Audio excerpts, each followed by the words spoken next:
So I just want to show you how I'm going to keep both these jars and also my brush-on glaze jars from sticking.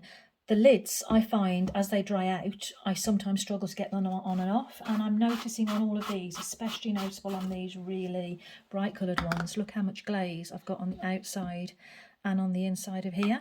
So what I'm doing is actually creating a seal with some press and seal plastic. So I'll just clean up the end. I've been wise, you know, hindsight's always a good thing. I should have done this at the very beginning, but I didn't think that these tubs were going to leak as much as this. I don't think they're leaking. I think it's just with the pouring in and out, it's constantly creating drippage, and that is going to dry up, and then I'm going to struggle to get the lid off. So this here, I'm just going to wash this in some water. So I've just washed it in water. It's not going to go back to exactly crystal clear clean, but it's still going to get messy as I'm using it, but I've got most of it off. And then what I want to do is create something to go on top of here. So this is what I have purchased, press and seal. It's not available in the UK actually, but it's like a cling film. It's got one side is sticky and one side is not.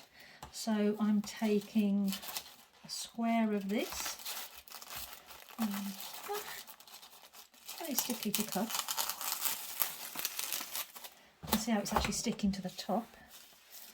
It's tacky on the one side if you've never used this before.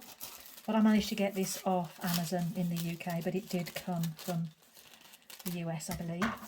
And then all I'm doing here is the tacky side, which is the bottom. I'm placing that on. So that's big enough so it's going to cover the seal. And then literally just putting that on top. It just means then whenever I take this lid off, the lid comes off nice and easy. I keep this back in the lid. So if I undo this now, what I would do is I'd put this down the table. I'd take this up. You can see how it's sticking to the jar slightly. And then I'd place that on top of the lid. When I'm finished, I'd put this back on the lid. It's resealable and reusable. I've never had to replace one, to be honest. And it just keeps the lid clean, and it allows me to take the lid on and off without it drying and sealing up. Just a little tip that I use on all my bottles. I do this also on all of my Mako and Amico jars. Got the same thing on all the time. Just a little tip.